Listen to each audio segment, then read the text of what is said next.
Welcome to a walkthrough. We are continuing 1 Samuel. We're in chapters 16 and 17, studying David. Let's begin. Now the Lord said to Samuel, "How long will you mourn for Saul, seeing I have rejected him from reigning over Israel? Fill your horn with oil and go. I am sending you to Jesse the Bethlehemite, for I have provided myself a king among his sons."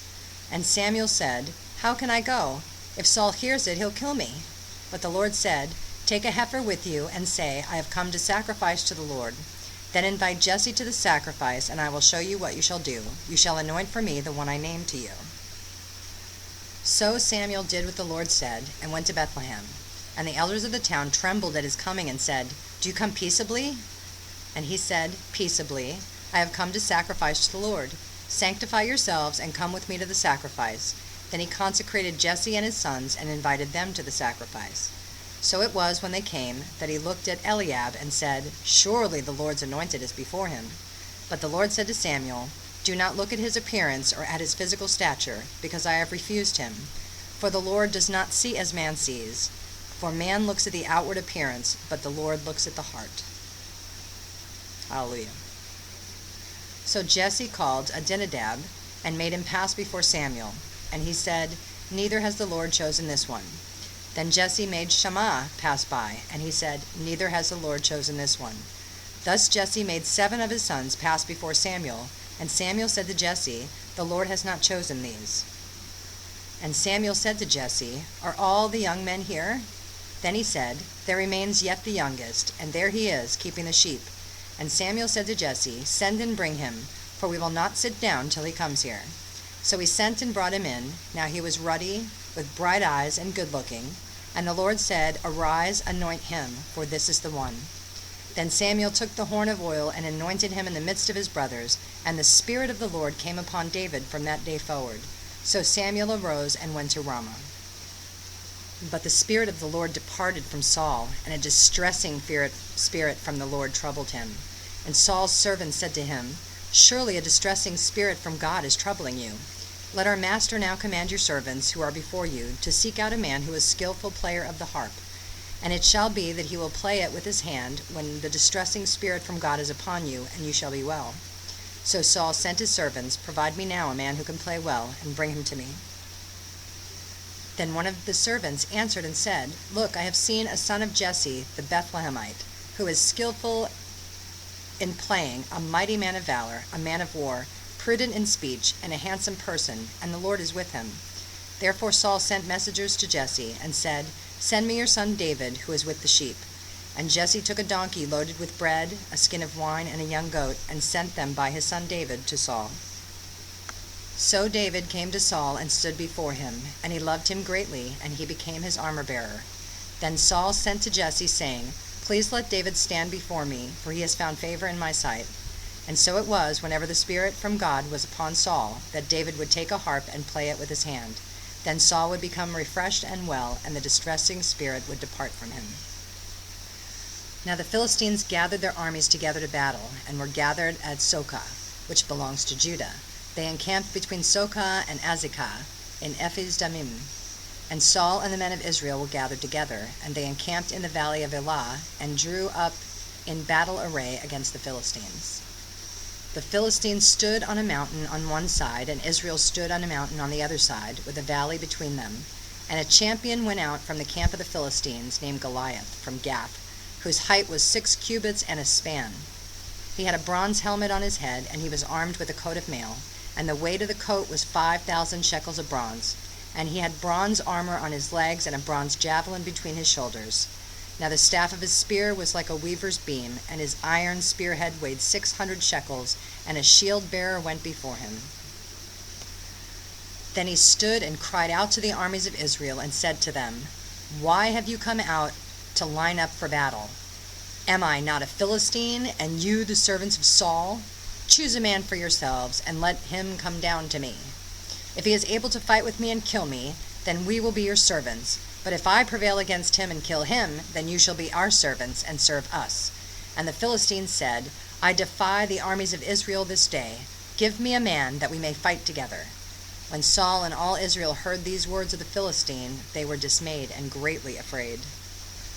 Now David was the son of that Ephrathite of Bethlehem, Judah, whose name was Jesse, and who had 8 sons, and the man was old, advanced in years in the days of Saul. The 3 oldest sons of Jesse had gone to follow Saul to the battle.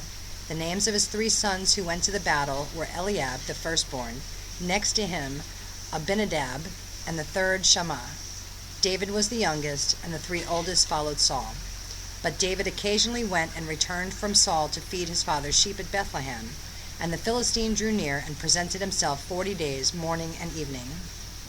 Then Jesse said to his son David, "Take now for your brothers an ephah of this dried grain and these 10 loaves, and run to your brothers at the camp, and carry these 10 cheeses to the captain of their 1,000, and see how your brothers fare, and bring back news of them." Now Saul and they and all the men of Israel were in the valley of Elah, fighting with the Philistines. So David rose early in the morning, left the sheep with the keeper, and took the things, and went as Jesse had commanded him. And he came to the camp as the army was going out to the fight, and shouting for the battle. For Israel and the Philistines had drawn up in battle array, army against army. And David left his supplies in the hand of the supply keeper, ran to the army, and came and greeted his brothers. Now, every time you read about the Philistines, the reason that the British named the land of Israel Palestine was because of the Philistines. That's Philistine, Palestinian, Palestine, same thing. Then as he talked with them, there was the champion, the Philistine of Gath, Goliath by name, coming up from the armies of the Philistines, and he spoke according to the same words, so David heard them. And all the men of Israel, when they saw the man, fled from him and were dreadfully afraid. So the men of Israel said, "Have you seen this man who has come up? Surely he has come up to defy Israel. And it shall be that the man who kills him, the king will enrich with great riches, will give him his daughter, and give his father's house exemption from taxes in Israel." Then David spoke to the men who stood by him, saying, "What shall be done for the man who kills this Philistine, and takes away the reproach from Israel? For who is this uncircumcised Philistine, that he should defy the armies of the living God?" Just love David. And the people answered him in this matter, saying, "So shall it be done for the man who kills him." Now Eliab, his oldest brother, heard when he spoke to the men, and Eliab's anger was aroused against David, and he said, "Why did you come down here? And with whom have you left those few sheep in the wilderness? I know your pride and the insolence of your heart, for you have come down to see the battle." And David said, "What have I done now? Is there not a cause?" Then he turned from him toward another and said the same thing, and these people answered him as the first ones did. Now when the words which David spoke were heard, they reported them to Saul, and he sent for him. Then David said to Saul, "Let no man's heart fail because of him. Your servant will go and fight with this Philistine." And Saul said to David, "You are not able to go against this Philistine to fight with him, for you are a youth, and he a man of war from his youth."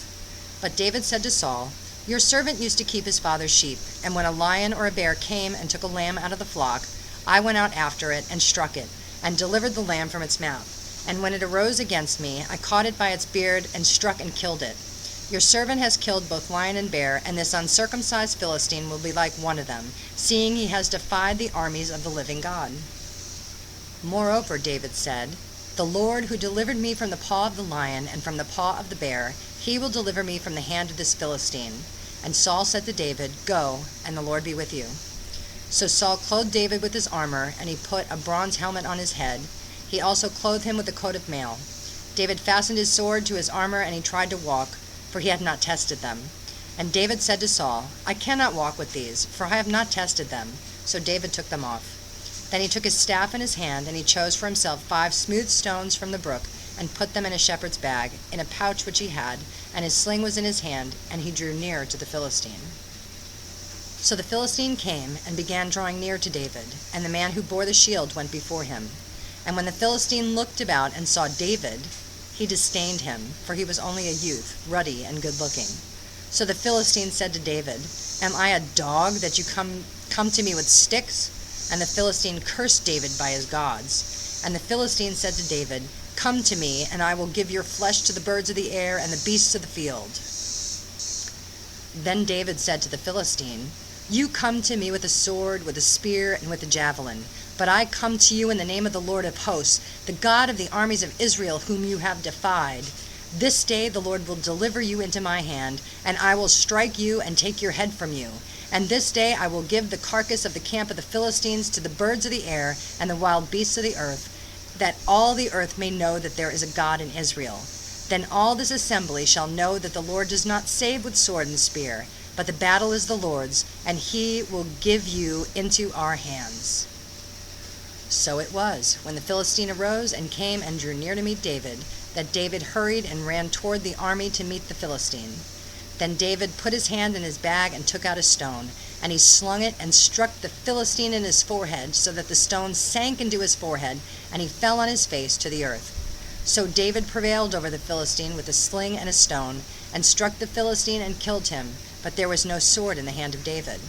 Therefore David ran and stood over the Philistine, took his sword and drew it out of its sheath, and killed him, and cut off his head with it.